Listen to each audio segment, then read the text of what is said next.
everybody. I hope you're well and safe in these strange times that I hope don't last too long.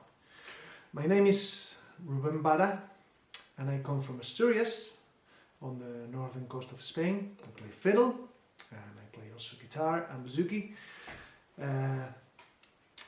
I've been playing traditional music from Asturias, my place, for nearly 30 years, and also from other places, especially from Ireland and Scotland as well. I used to live in Belfast for a while, so that got me in touch with the music from the area. As I say, Asturias is on the northern coast of Spain, and that links us to all the Atlantic arc.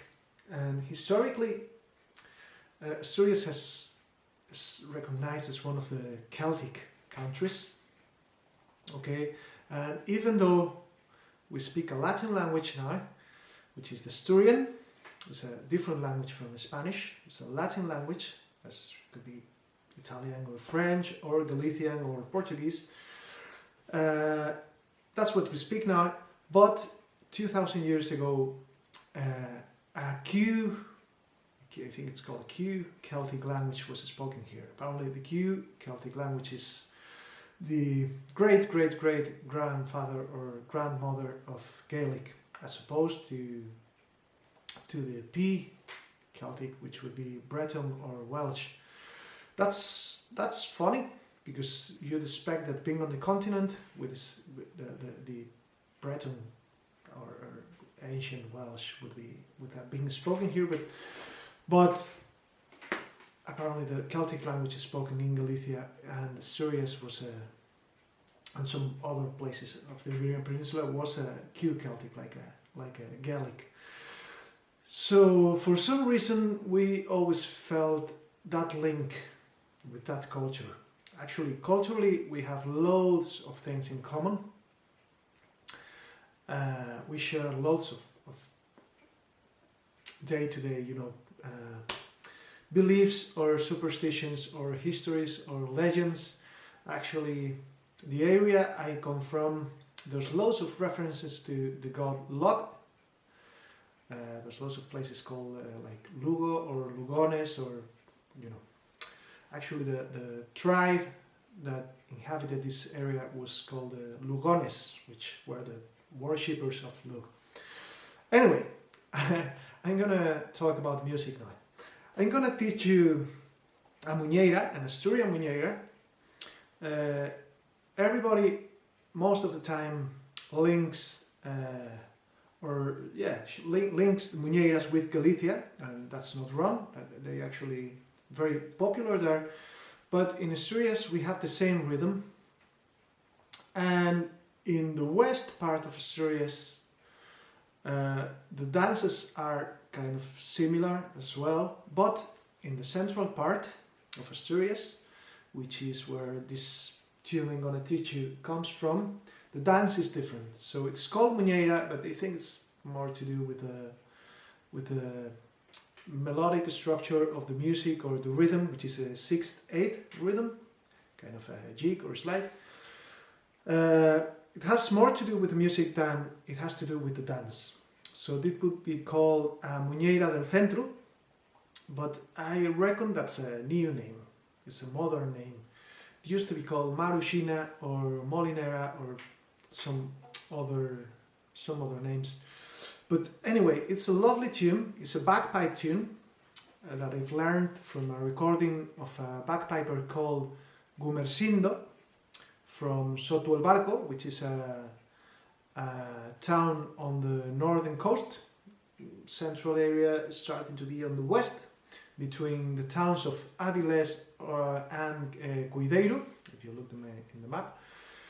And Gumersindo emigrated to Argentina, and I think the tune was recorded there.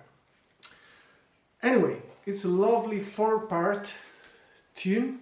The dance called Muñeira del Centro has 4 parts, 4 dance steps or kind of figures or whatever you want to call it. I'm not really a dancer, so I don't know what that's called. But anyway, it has 4 parts, and so does the tune, which sounds like this. I hope you like it.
That's a nice one. So that's a Muñeira de Sindo. It has 4 parts, and I'll talk about what I've done here, about the accents and ornamentation. First, that usually would be the last thing to talk about, but I won't go too deep into that. But the accents come actually from the dance steps, or the drums. Okay, bagpipers were usually accompanied by drummers, like a single drum, like an old drum, and they did this kind of rhythms, the tap tap, the tap tap, like on the upbeat, you know, off the beat. And the ornamentation comes from the bagpipes as well. Even though fiddle used to be a really popular instrument in Asturias, it was kind of an indoor instrument, as opposed to the bagpipes, which were the outdoors instrument. And also, as bagpipes were how do I say that? Were used as a symbol, okay, and related to the Celticness, you know, to being Celtic and that stuff. So bagpipes were really supported by the country, by the people, by whoever was in charge of supporting those things. So bagpipes were given lots of relevance and importance in the Asturian culture, whereas the fiddles were just left behind. But we know now that there used to be loads of fiddle players. Sadly, we only know a few of them, and we've only heard playing even less, like you can count in like 5 of them. The Asturian fiddle playing style was very interesting. It's very long bows and really long phrasing on the bow, and loads of double stops, and supporting the melody with drones, and even though that's very rare in other traditions, but they used to play in the positions as well, especially on the slowers and on Asturianadas, it's called here. And yeah, it was very interesting. So I'm gonna start teaching you the tune. There was also loads of flute players as well. Where I'm now, I'm in a small village. I'm near Grau, and in this area, in this house, there used to be a flute player, and there used to be flute makers as well, if you're interested. And in other areas, accordions, bottom accordions were really popular as well. So you see, we share actually the full flute, fiddle, accordion, bagpipes, and all the stuff. So let's talk about the tune. It's very important to bear in mind that Asturian music nearly always actually, yes, has an upbeat before the first downbeat on the note. We call them anacrusa. I don't have an English word for that. I think it's called anacrusis, but I'm not sure if you use that word. It would be like a lead note or a upbeat note that leads you towards the first really important note in the tune. So in this tune, the first really important note would be this G. Okay, but we have these notes for beforehand, which are, and that would be the first downbeat on the tune. That's really important because sometimes when you listen to people from elsewhere playing Asturian music, you hear that the downbeats are not quite right. So for us it sounds strange. So it's important to bear in mind that those notes are not important, are part of the melody, but the first really important note would be that one there. Okay, so we have the anacrusa, are those notes. Okay, you see that?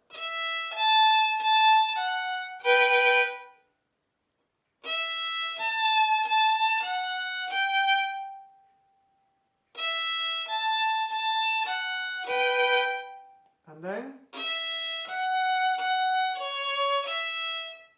play that again. Well,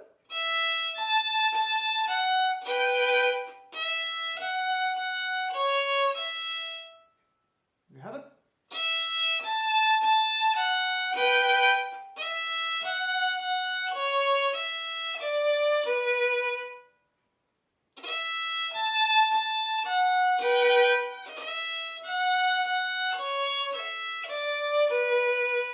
And play that again.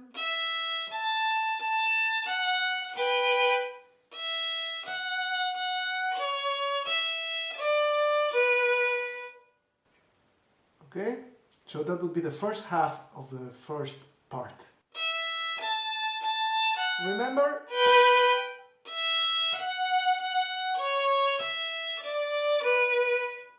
Okay, and then same thing, anacrusa, and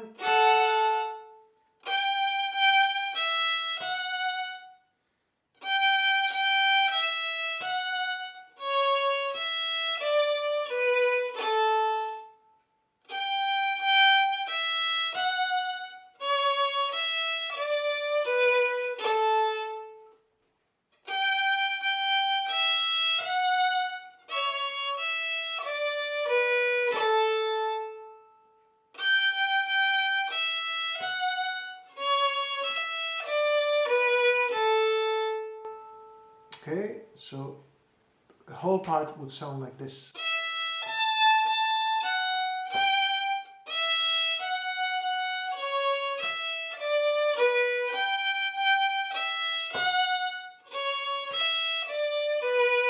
Play twice.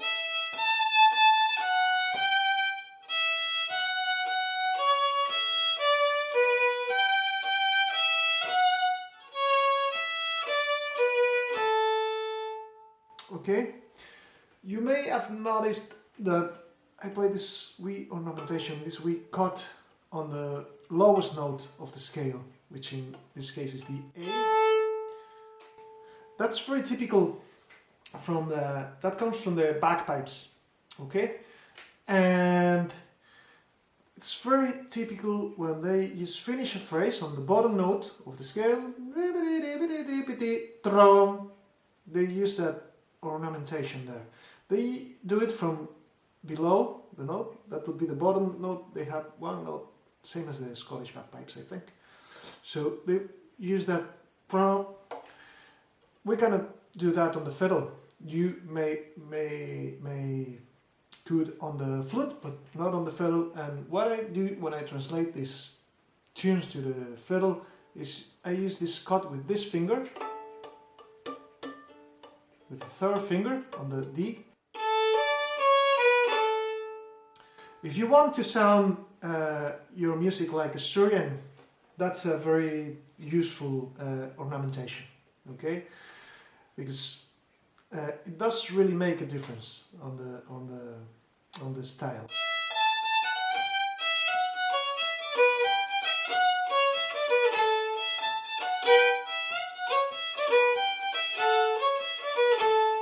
Same as try to have these accents on the offbeat as well.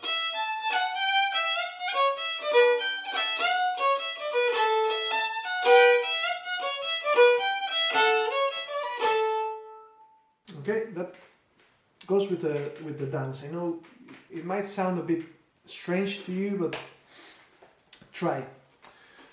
So the second part would go like open string. These two notes. Okay, so it's that like, and that would be the downbeat. Okay, that's the first note actually on the part.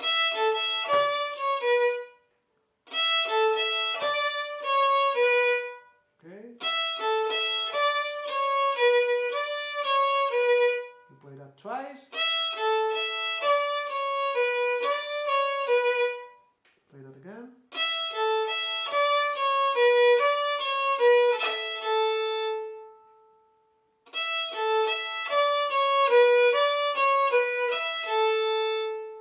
Okay.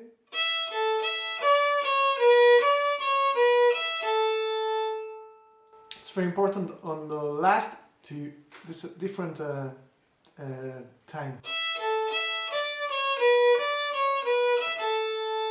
Like that.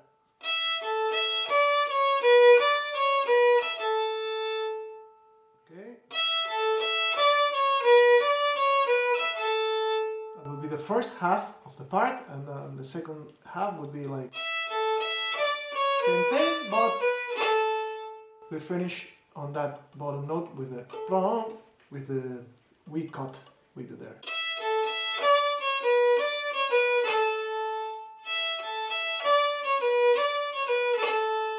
So the whole part would sound like this.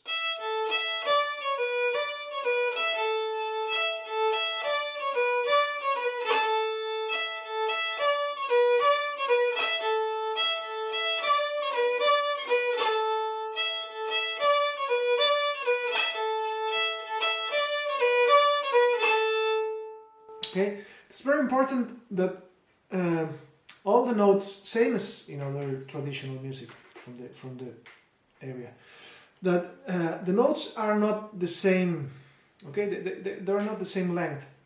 So if you notice, the first note on each triplet is a bit longer. It's not like a dotted on the, like when you write that. No, that's too much. But some kind of swing. Okay, that's important. It's not like. No, it's something. Okay, and then when you play it on tempo, it's you get the feeling, but it's not the, you know that.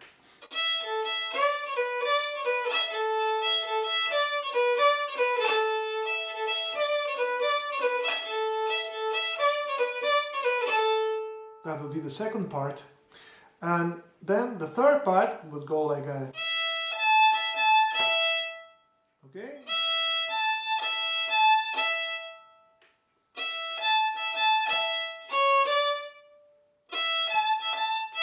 That's the downbeat. Okay.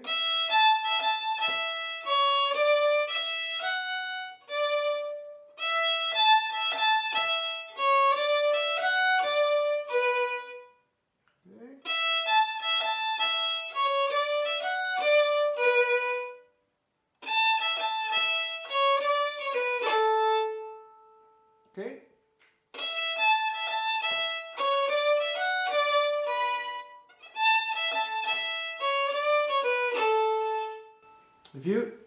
Have you noticed that every single phrase finishes every part finishes with that? Okay, that's a cliche in the music.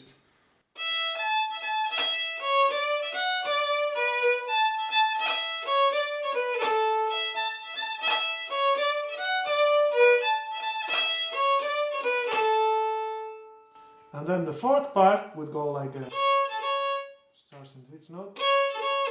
That's the downbeat. Okay?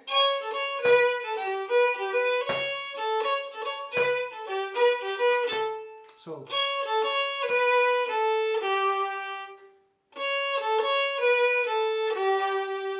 that's very interesting. On modern bagpipes, this tune would sound like. Nah. The old bagpipes used to have this note.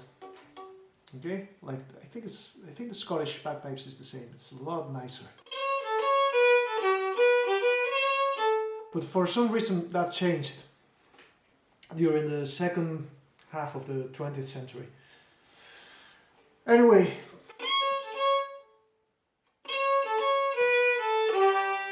that's a very nice note. Okay, sounds like this.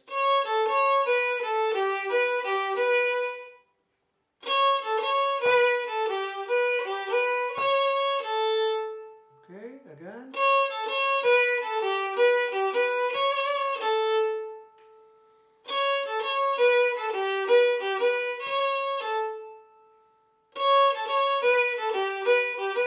If you want, you can do something on this note. That's very typical as well on Asturian music. The third note of the scale gets loads of ornamentation, if possible. So if you want to play it like on the bagpipes, you'll do what's called a trill. Okay. Sometimes a roll, like in Irish music, might work. On the Asturian bagpipes, this note sometimes pipers do this kind of ornamentation traditionally, so it's not that bad if you want to use a roll on this note. So whatever, that's your choice.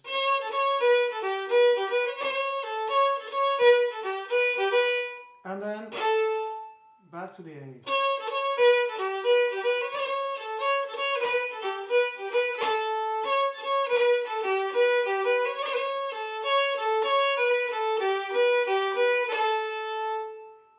Okay, I'll play that again slowly.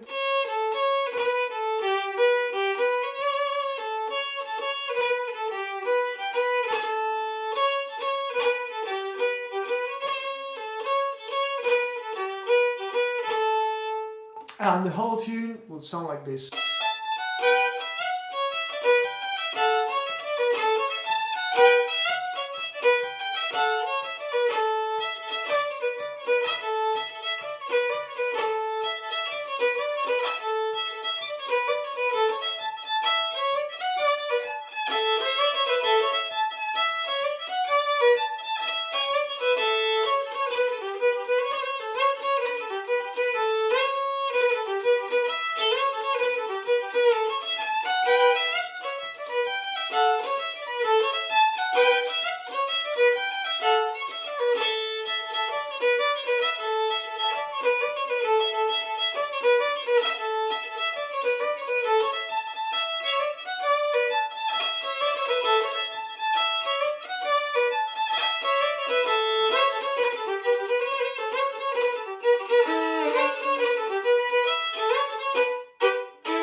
I hope you enjoyed this. Take care. Hope to see you soon.